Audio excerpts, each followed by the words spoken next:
You carry it with you, don't you? That weight, that invisible stone lodged somewhere between your chest and your throat. Guilt. It whispers to you in the quiet moments. It tells you what you should have done, what you should have said, who you should have been. It reminds you of every failure, every disappointment, every moment you fell short of some standard you cannot even remember choosing, and you believe it.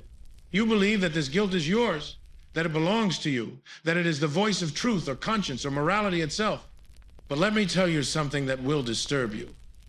Your guilt is not yours at all. It is a chain, and someone else is holding the other end. Do you understand what I'm saying? That feeling that tells you that you are not enough, that you owe something, that you have failed in some fundamental way. It did not spring from your own soil. It was planted there, carefully, deliberately, by those who benefit from your sense of inadequacy, from your willingness to shrink, from your belief that you are perpetually in debt to standards you never agreed to uphold. Your guilt is someone else's power. And until you see this, truly see it, you will remain their servant, their puppet, dancing to strings you cannot even perceive.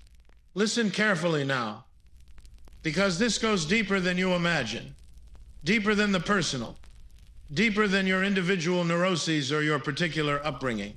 This is about the architecture of power itself, about how entire civilizations have been built on the manufacture of guilt, about how the weak have learned to control the strong, not through force, but through conscience, not through violence, but through shame. Consider this. Who taught you to feel guilty? Who installed in you this relentless internal prosecutor that never rests, that finds you guilty before any crime has been committed, that sentences you to a lifetime of self-flagellation for sins you cannot even name? Was it you? Did you, in your freedom, in your sovereignty, decide one day to burden yourself with endless obligations to standards that diminish you? Or was it taught to you, whispered to you, beaten into you with a soft violence of should and must and ought? You were born wild. You were born with desires, hungers, wants. You reached for what you wanted without apology. You cried when displeased. You laughed when delighted. You were a will, a force, a becoming, and then they began their work, the taming, the domestication, the breaking of your spirit, not with whips, but with guilt. No, you cannot want that. You should be ashamed. You are selfish. You are bad. Good children do not behave this way. Good people sacrifice themselves. Good people think of others first. Good people feel guilty when they pursue their own happiness. And so the guilt was installed. The conscience, that magnificent invention, that tool of social control, more effective than any prison, was constructed inside you, brick by brick, prohibition by prohibition, shame by shame, until you became your own jailer, your own torturer, your own slave master, until you no longer needed external control because you had internalized it so completely that you punished yourself more effectively than anyone else ever could. This is the genius of it, you see. This is why it is so difficult to escape, because you believe the guilt is moral. You believe it is the voice of goodness, of decency, of civilization itself. You believe that without it, you would become a monster. And so you cling to your chains. You polish them. You display them proudly as evidence of your virtue. But I ask you, whose morality, whose goodness, whose standards have you internalized so deeply that you mistake them for your own authentic voice? Let me tell you about the invention of guilt, about how it became the most powerful weapon ever devised. Once, there were strong humans and weak humans. This is simply the nature of life. Some are more vital, more powerful, more life-affirming than others. The strong created, they built, they conquered. They lived according to their own values, their own sense of what was noble, what was worthy. They did not ask permission. They did not feel guilty for their strength. But the weak, what could they do? They could not match the strong in vitality, in creativity, in power. So they invented something more insidious. They invented morality. Not morality as the expression of life affirmation, but morality as the negation of life. Morality as the revenge of the weak against the strong. And the weapon of this morality? Guilt. They said to the strong, your strength is sin. Your pride is evil. Your self-assertion is selfishness. Your joy is obscene in a world of suffering. You should be ashamed. You should feel guilty. You should make yourself small, weak, self-denying like us. And if you do not, you are immoral. This is the great reversal, the great poisoning. Everything that affirms life, strength, beauty, pride, joy, creative power was declared evil. Everything that negates life, weakness, humility, self-denial, suffering, sacrifice was declared good. And guilt was the enforcement mechanism, the invisible police force that turned each individual into their own warden. Do you see it now? Do you see how you have been shaped not for your own flourishing, but for your usefulness to a system that requires your diminishment? You feel guilty for wanting more. You feel guilty for taking up space. You feel guilty for saying no. You feel guilty for pursuing your own happiness. You feel guilty for being successful. You feel guilty for having while others have not. You feel guilty for living while others suffer. And who benefits from this guilt? Not you, certainly. You are paralyzed by it, diminished by it, made smaller and more controllable by it. No others benefit. Those who use your guilt to manipulate your behavior, those who invoke your conscience to extract from you what they could never take by force, those who have learned that the word selfish is more effective than any weapon, that the threat of moral judgment is more controlling than any law. Your guilt is their power. Your shame is their leverage. Your conscience is their remote control. Think about it practically, concretely. How many times have you done something you did not want to do because you felt guilty about refusing? How many times have you sacrificed your own needs because you felt guilty about prioritizing yourself? How many times have you remained in situations that drained you because you felt guilty about leaving? How many times have you silenced your own voice because you felt guilty about disagreeing? How many times have you made yourself small because you felt guilty about shining? And who benefited? Not you, the person who manipulated your guilt, the system that required your compliance, the relationship that demanded your self-erasure, the ideology that needed your submission. This is not morality. This is manipulation. This is not conscience. This is control. And you have been carrying it so long, you have forgotten it is not yours. Forgotten you can put it down. Forgotten you can examine these guilt-inducing standards and ask, do these serve my life? Do these affirm my becoming? Or do these keep me small, controllable, useful to others at the expense of myself? But here's what makes this truly diabolical.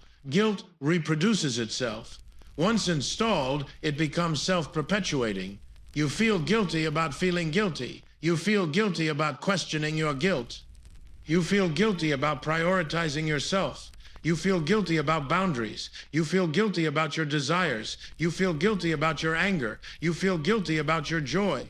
You feel guilty about existing in a way that is not constantly apologizing for itself. And so you learn to preemptively diminish yourself. You learn to be small before anyone asks you to shrink. You learn to sacrifice before anyone demands it. You learn to feel guilty before you even know what you are guilty of. This is the mark of successful domestication. When the animal polices itself, when the slave volunteers for servitude, when the prisoner builds their own cage and calls it virtue. I can already hear your objection. You are thinking, but surely some guilt is necessary? Surely without conscience we would have chaos? Surely guilt serves a purpose in making us considerate of others? Listen to what you are really asking. You are asking, is it not necessary that I be controlled? Is it not necessary that my life force be channeled and restricted and made safe for others? Is it not necessary that I sacrifice my becoming to preserve social harmony? And I say perhaps. Perhaps in some circumstances, some forms of conscience serve genuine human flourishing, but that is not the guilt you carry. The guilt you carry is not the natural reluctance to harm others. It is not the genuine empathy that makes you considerate. It is the manufactured shame that makes you controllable. Real conscience, if we can even use that word, would arise from your own values, from your own sense of what you want to create in the world, from your own commitment to the kind of person you are becoming. It would be self-generated, self-directed, life-affirming.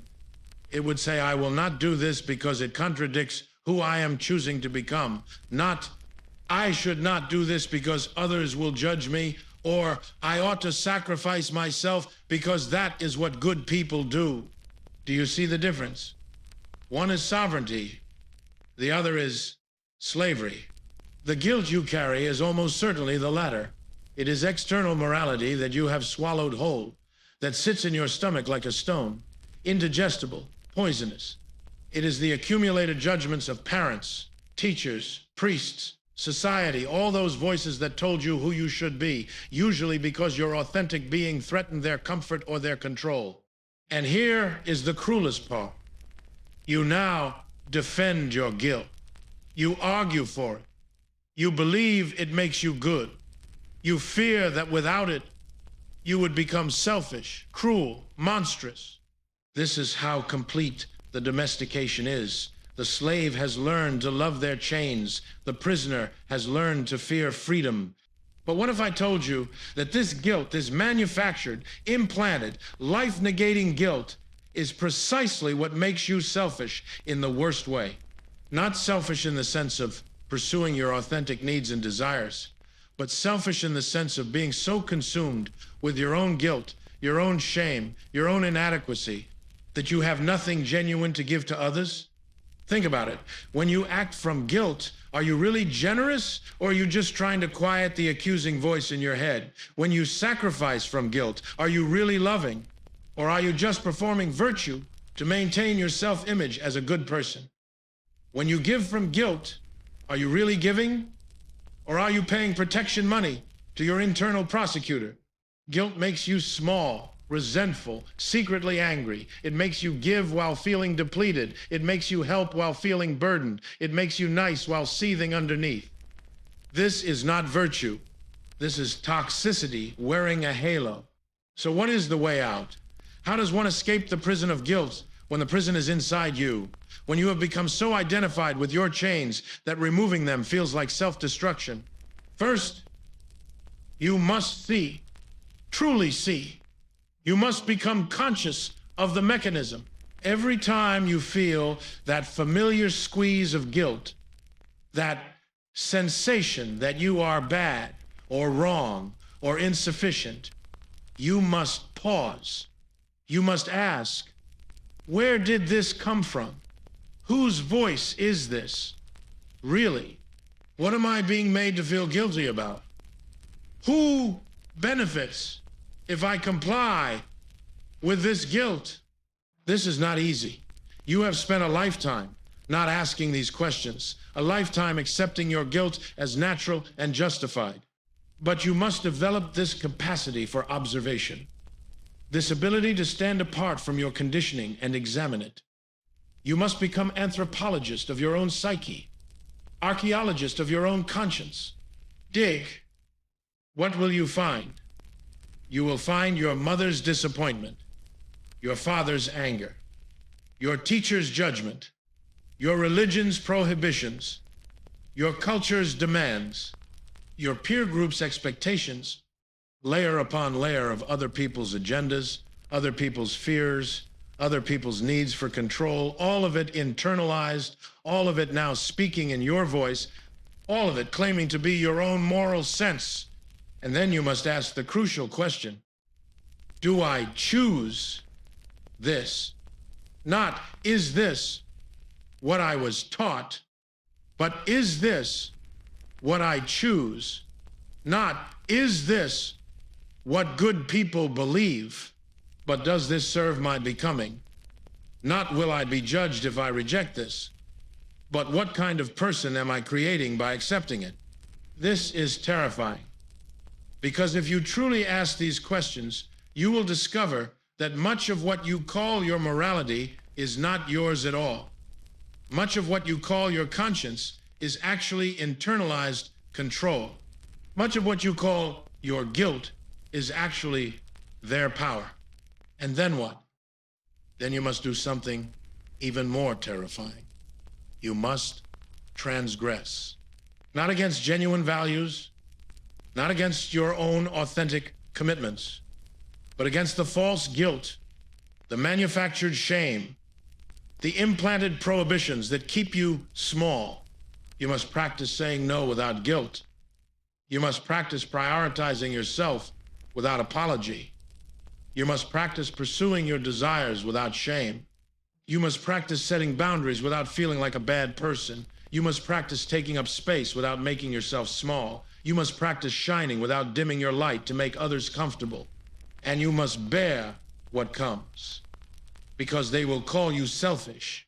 They will say you have changed, that you are not the person you used to be. They will invoke morality, decency, consideration. They will try to reinstall the guilt because your freedom threatens their power over you. This is the moment of truth. This is when you discover whether you have truly liberated yourself or whether you are still enslaved.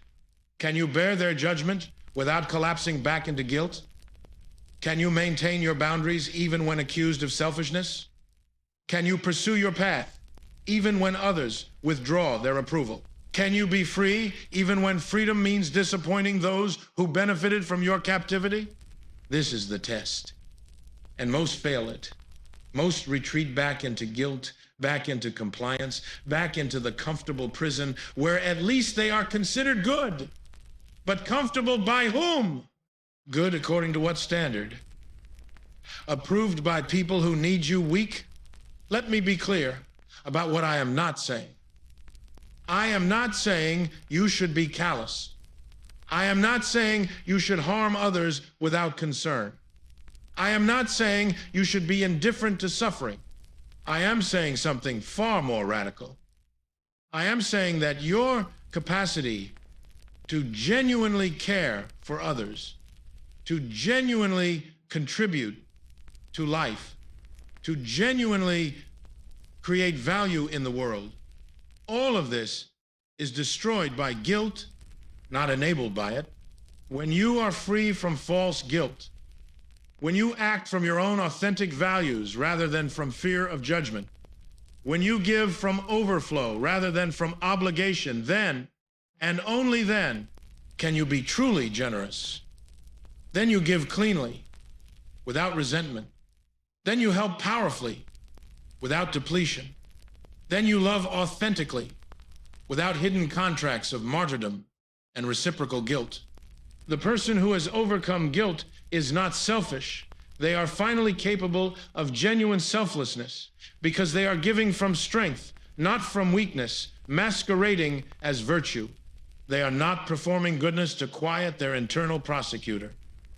They are expressing their nature, their values, their creative power, but this requires that you first reclaim yourself, that you first extract yourself from the web of guilt that binds you, that you first become sovereign over your own conscience rather than being a puppet of internalized authorities. And here is the ultimate irony. Those who will most resist your liberation from guilt are often those who have been most invested in your guilt-driven behavior. The family member who has relied on guilt to manipulate your time and energy. The friend who has used shame to keep you small and non-threatening. The institution that has benefited from your compliant self-sacrifice. The ideology that requires your guilt to maintain its power. Your liberation exposes their manipulation. Your freedom reveals their control. Your joy embarrasses their life denial. And so they will fight to reinstall your guilt, to make you doubt your liberation, to convince you that your freedom is actually selfishness, that your boundaries are actually cruelty, that your self-affirmation is actually arrogance. Do not believe them, or rather, understand their resistance as confirmation that you are finally threatening the structures of power that have fed on your guilt. When the parasite screams that the host is being selfish for removing it, this is not moral critique, it is survival instinct. But you must also understand something else. You cannot do this halfway. You cannot selectively reject some guilt while clinging to other guilt as legitimate. You cannot liberate yourself from manipulation in one relationship while remaining enslaved in another. You cannot be free on Tuesdays and guilty on Wednesdays. Freedom is not a part-time practice. You must be willing to examine all of it.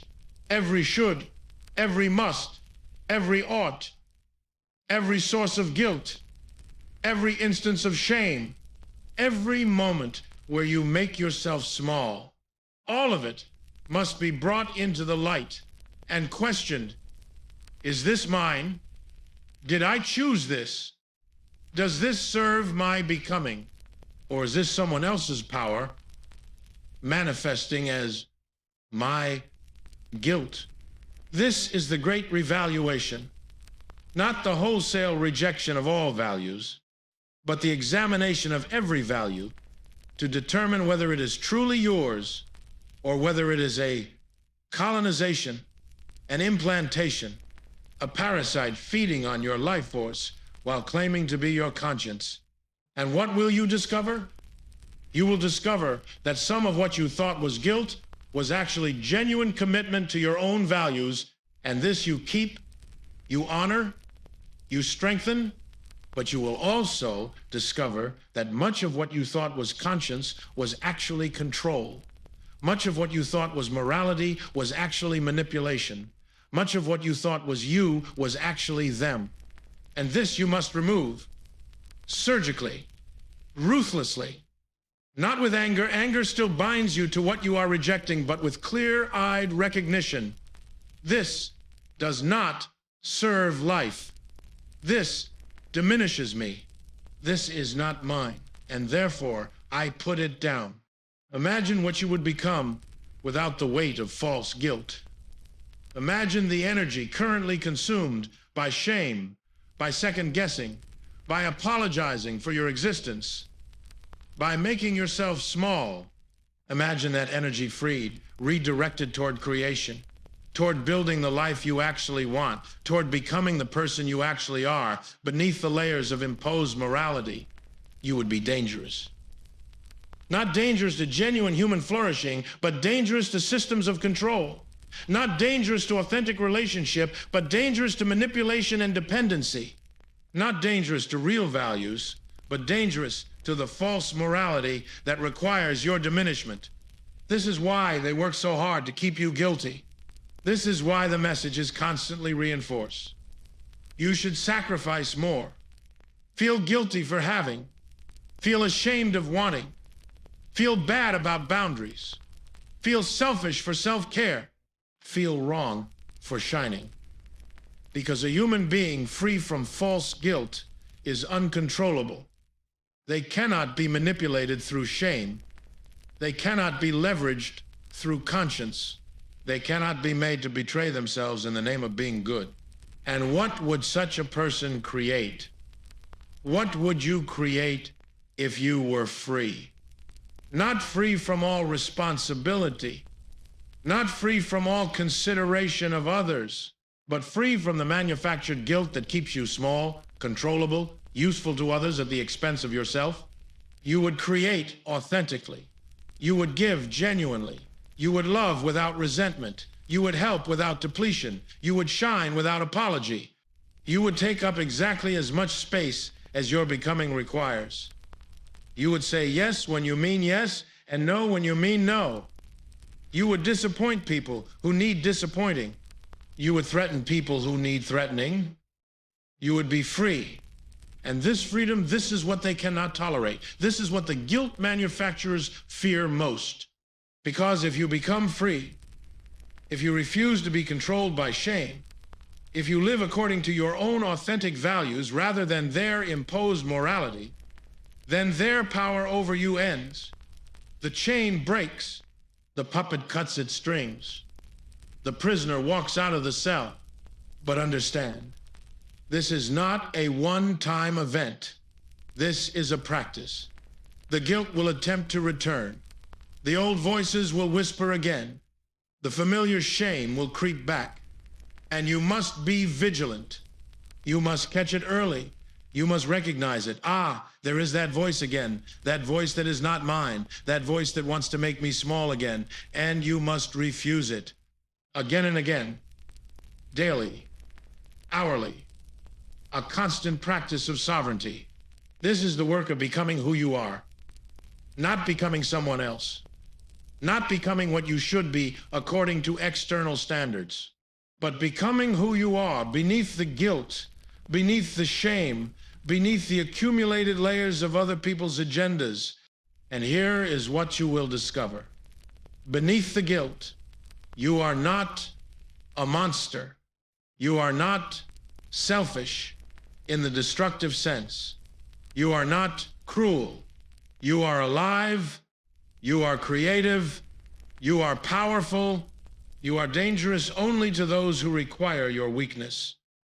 You are threatening only to those who feed on your guilt, to life itself, to genuine human flourishing, to authentic relationship, to real creation. To all of this, you are a gift. But only if you free yourself. Only if you reclaim your sovereignty. Only if you recognize that your guilt is someone else's power and you choose to take that power back. The choice is before you now.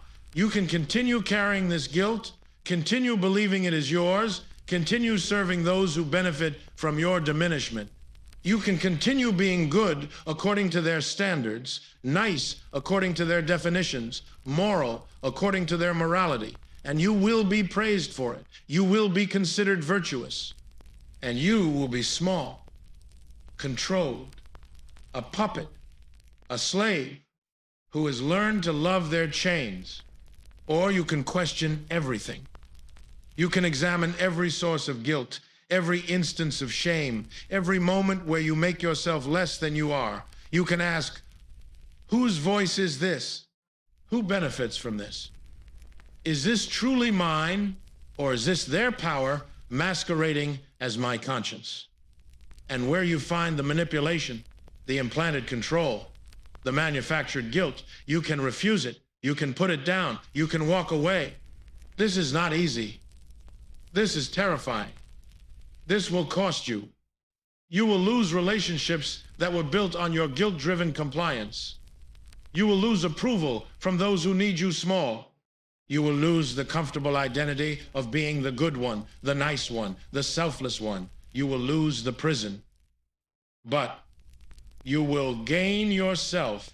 And that self, the one beneath the guilt, the one who is always there waiting, the one who is finally free to become that self, is worth any cost.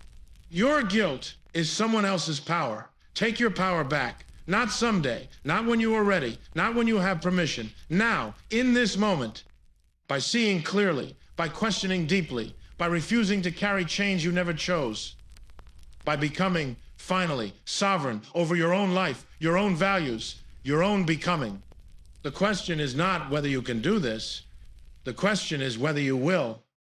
The prison door is open. The chains are in your hands. Will you keep holding them, or will you let them fall?